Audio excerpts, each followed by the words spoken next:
WCBI News at 10 starts now.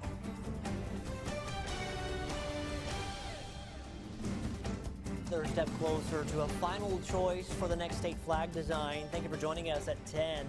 The commission narrowed the designs to 5 today. Courtney Ann Jackson explains what she's learned from some of the designers. We ask a few folks what they think of the final 5 designs. Love the magnolia, but I just love magnolias. I like the one with a shield on it. I don't know why. It just jumped out and grabbed me. Actually has the part of our state in it, and then the flower. I love magnolias. None of them had studied up on any symbolism, but the designers of 2 of these say there was a lot of thought that went into it. The Great River flag is what this one's being called and received the most votes in the public poll.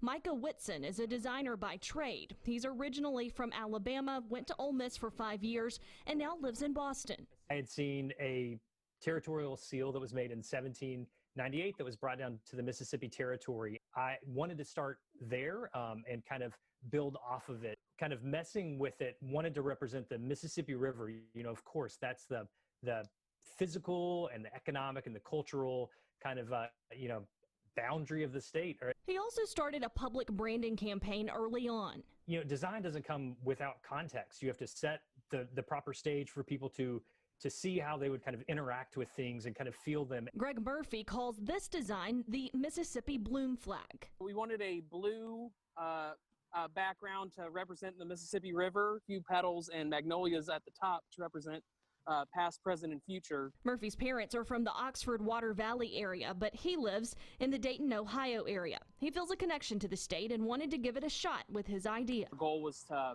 help Mississippi to be something that it hasn't been for a long time, and that's welcoming. Courtney Ann Jackson, WCBI News.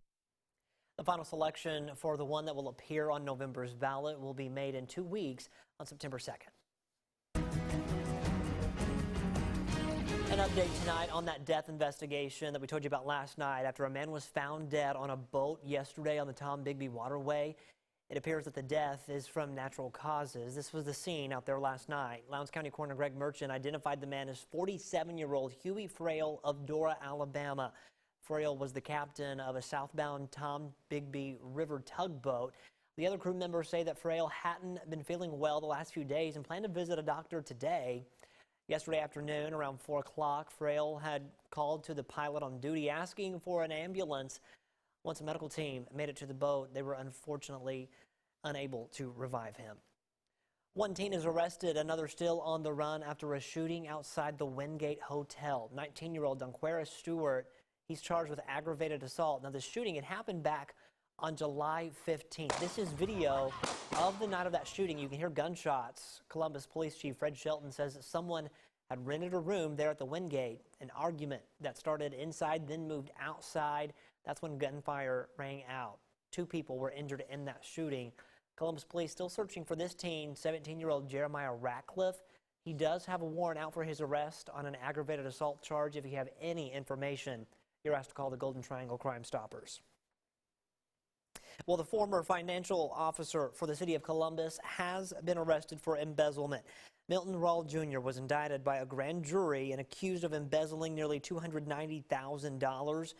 Between December 2016 and December 2018, Rawl allegedly stole the money by electronically transferring funds to his personal bank account. Officials say he used official sounding labels like payroll and reimbursement to conceal the crimes. Rawl was issued a demand showing he owes $354,896.27 to taxpayers in Columbus. This amount does include interest and investigative expenses. If convicted, Rawl faces up to 20 years in prison and $25,000 in fines.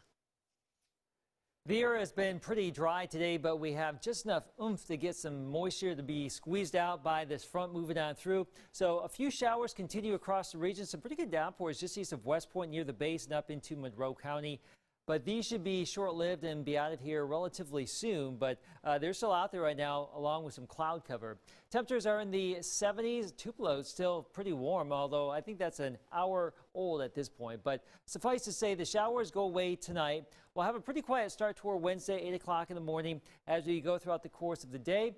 Highs will warm up, or temperatures warm up into the upper 80s to around 90. And much like today, we may see a few showers and storms around here. I'm back with that 7-day forecast in just a little bit.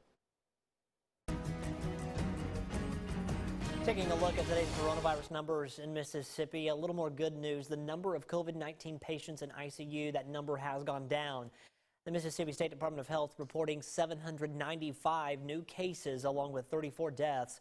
4 of those fatalities were right here in Lowndes County. There are 284 people in ICU, which is significantly down from last week. Lee County has the most new cases today with 43.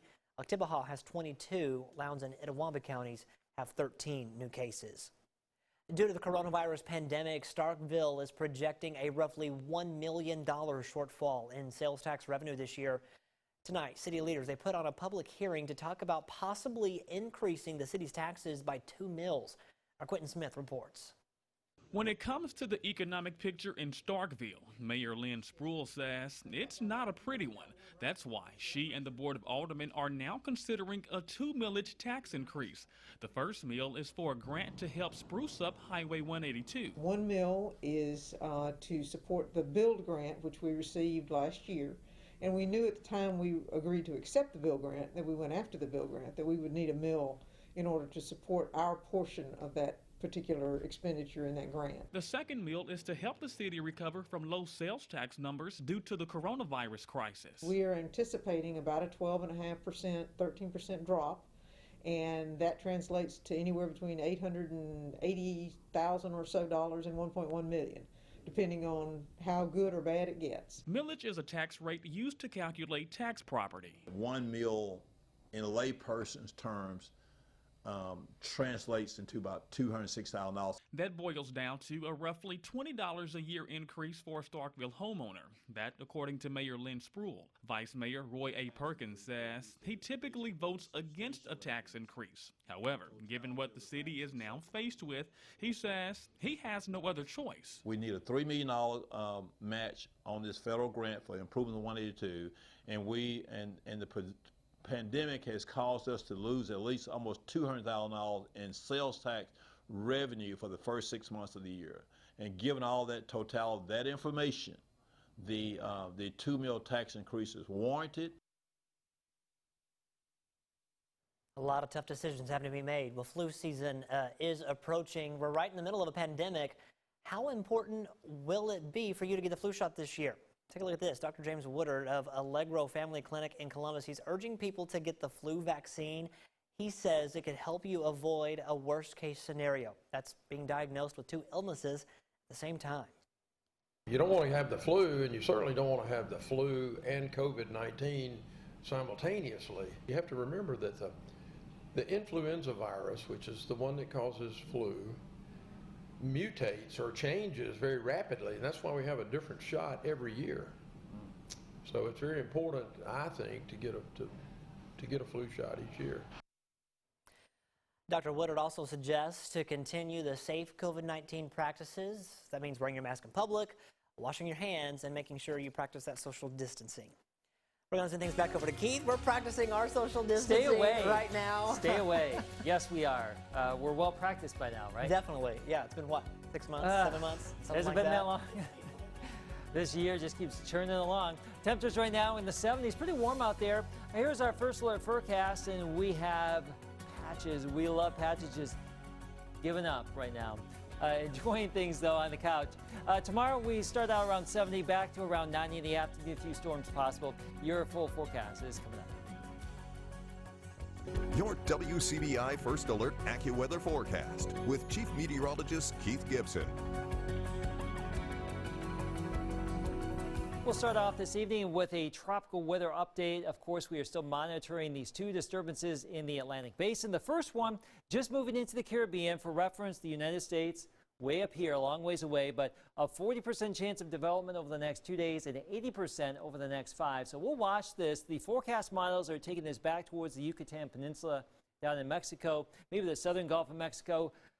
Don't really think it's going to be a problem for us at this point, but we'll just have to watch it. Now, disturbance number 2 is a little bit more organized right now. This has a very good chance of becoming a system here very, very soon over the next day or two. if not sooner than that. And you can see the forecast model tracks take it closer to southeast Florida, maybe the Bahamas here as we get into early next week. So that is something to watch for sure. Locally, we have some downpours scattered across Monroe County, Northern Lowndes, Clay counties, and parts of Itawamba County here across North Mississippi. Beginning to shift into parts of West Alabama tonight, but rainfall potential with this fairly limited, but there have been some downpours out there, and we do need some wet conditions in some spots because we are starting to dry things out. A slightly better chance for a few storms as we get into Thursday, Friday. I think those are the best 2 days here. A few tomorrow, maybe a few Saturday, and then we'll dwindle those chances down as we get into the end of the weekend and early next week. Here's our time lapses from Columbus, Louisville, Mississippi, Tupelo, and Vernon there at Durham's looking back to the north. And you can see some of those clouds moving down through, those clouds producing the rain that we just showed you on radar. It's still a very warm evening out there, temperatures in the 70s. And will cool down, we hope, into the upper 60s, but that may be a bit of a stretch right now considering how we have some cloud cover and some moisture around. So we'll see how it plays out tonight. Tomorrow, back into the mid to upper 80s for around 90 degrees, 20 to 30% chance for a pop-up shower storm.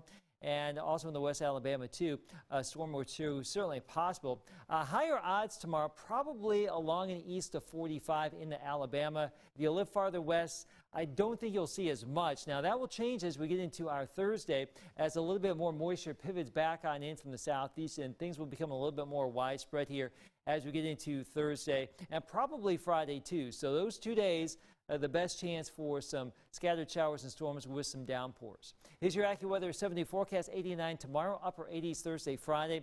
Back into the 90s as we get into the weekend and early next week as we start to dry things out just a little bit.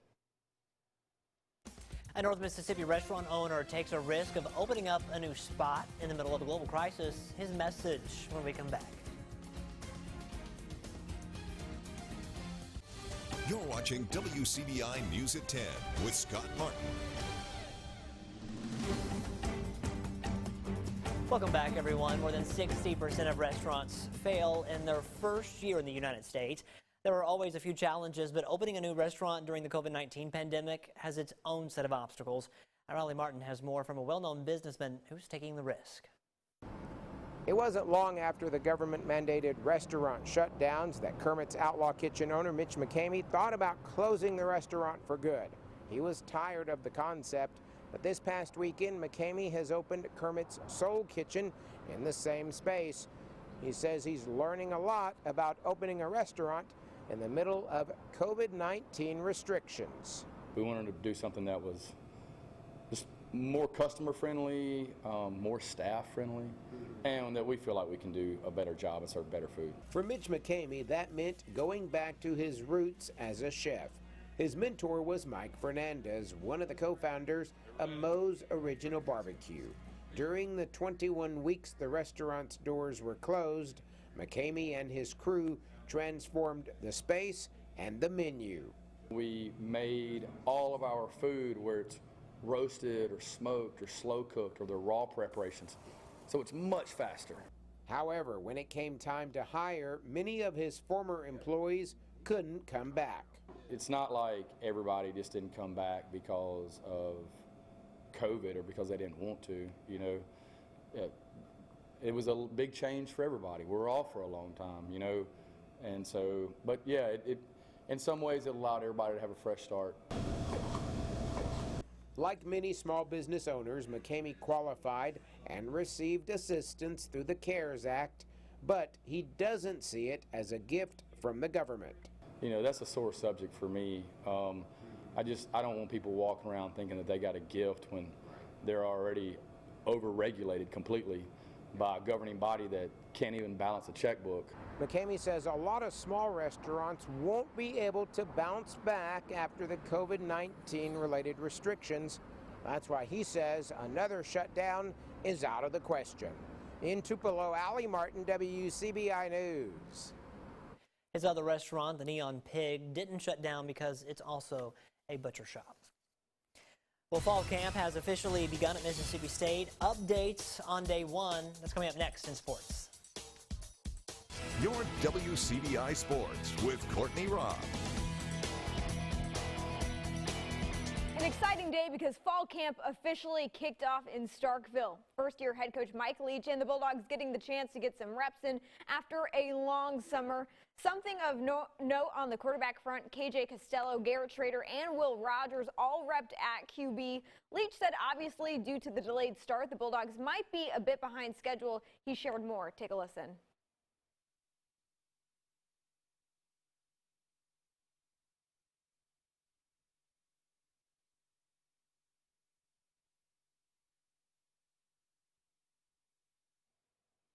Unfortunately, some technical difficulties, but also happening in Starkville. Academy softball, Winston taking on Starkville Academy, top of the sixth. Maddie Lee doubles to left center to start the inning off, and now it's up 7-3 Winston. 2 runners on.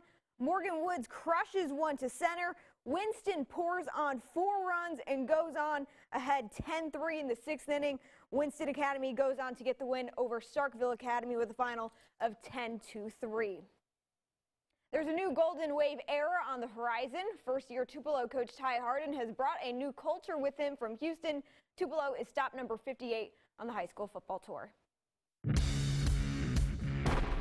WCBI Sports 2020 High School Football Tour is brought to you by Itawamba Community College, Cannon Ford of Starkville, Monroe County Farm Bureau, Max South Broadband, and the Bank of Vernon. A new era is underway in Tupelo. Former Houston head coach Ty Harden takes over as the new man in charge of the Golden Wave. While the offseason has been more challenging than usual, that hasn't stopped Harden from getting his new players up to speed. It's been smoother than I thought. You know, I sat back at the beginning of it. It was like, man, there's a lot to do. But I mean, the kids have their approach to everything has made everything a lot easier, and I'm just blessed to be where I am today. Family man. You can treat him like a dad. He loves everybody. He treats all of us like his kids. He's definitely brought the energy for sure, and I think he's brought a new culture to our program, and I think it's definitely going to help us out going forward. However, going from Houston to taking over the Tupelo program has challenges, such as making the division switch from 3A to 6A ball. A whole new set of opponents are on the horizon, but Harden says he knows the direction to take the Golden Wave in. The table's laid. You know, the foundation's been laid from, you know, Coach Hammond, the previous staff, and the coaching staff that I have. I've got 9 guys that are basically head coaches on this team, and they take care of a lot of different things, and they're special, and they've made this transition and everything great. Tupelo enters the 2020 season in a good position. The Golden Wave returns starting quarterback Jake Ware for another season. In 2019, Ware threw for over 2,200 yards and 20 touchdowns. Combine that with a strong defensive line, and Tupelo has the makings for a potential 10th consecutive playoff appearance. Strengths are all over. I feel good about our depth. I feel good about every skill position, but I feel really good about our quarterback, him being a leader. I think he's the best quarterback in the state. I feel good about our D-line. I think it's one of the best D-lines in the state. And when you got, you know, two groups like that, you got a chance to win a lot of football games. Definitely been trying to improve on our leadership because you can never do too much on that. I think that's definitely an important aspect when playing quarterback. You just got to rally the troops together and lead. It's a different feeling. Past couple of years, we haven't really been clicking. It's really been buddy-buddy. But this year, we're all focused on one goal. A tough road lies ahead for the Golden Wave with even tougher competition, such as defending 6A champs Oxford. For Tupelo, preparedness is crucial week after week. Stepping into a division that you got coaching staffs that are some of the highest IQ coaching staffs in the state. I mean, they're great. Their kids play hard. Their kids are ready every Friday night. Anybody can beat anybody on Friday night, and you know, we've got to come prepared every week. Our kids got to work their tails off every week, and our coaching staff's got to be prepared every week, or we won't last long in this division. On all the way, no doubt. It's a family effort. We all pushing for one goal. We want to set a big-time tone. I mean, we want to blow them out, throw 50 points on the board, and we're going to make a statement. Tupelo starts the season on the road at Neshoba Central on September 4th. Reporting with the Golden Wave on the high school football tour, Courtney Robb, WCBI Sports. WCBI Sports 2020 High School Football Tour with Tupelo High School is brought to you by Todd's Big Star of Tupelo and Saltillo, the best meat in town, BNA Bank, Midway Marine of Fulton, Zip Scripts Pharmacy of Tupelo, and Express Care West Medical Clinic. That was stop number 58 on the high school football tour, which means we only have a couple of stops left to go. Still remaining on the tour is Columbus for stop number 60, as well as tomorrow we'll check with stop number 59, the Starkville Yellow Jackets. Make sure you tune in for all of that. And of course, for any of those stops you may have missed along the way, you can always go visit our website at WCBI.com. And also, we won't be having a full end zone this Friday. However, make sure you tune in Friday night for some high school football action. I know we're all very excited. That's it for sports. We'll have more for you when we come back. Stay with us. Still a few showers in the region, some downpours just to the west of West Point, way out in western Clay County. Also here east of West Point near Caledonia and the base, Monroe County. So there has been some rain around. These showers are holding tight a little bit longer than expected, but they will be falling apart here soon. Tomorrow, much like today, a little bit of activity, but highest odds Thursday, Friday. As we get into your weekend, temperatures will come on back up. Rain chances go back down, Scott. And that's just the way it's going to be. Hey, we'll take a little bit of rain chances with these cooler morning Anything temperatures. to limit the heat. Definitely. Thanks so much, Keith. Thanks for watching, everyone. We hope you have a great night. We'll see you back here tomorrow.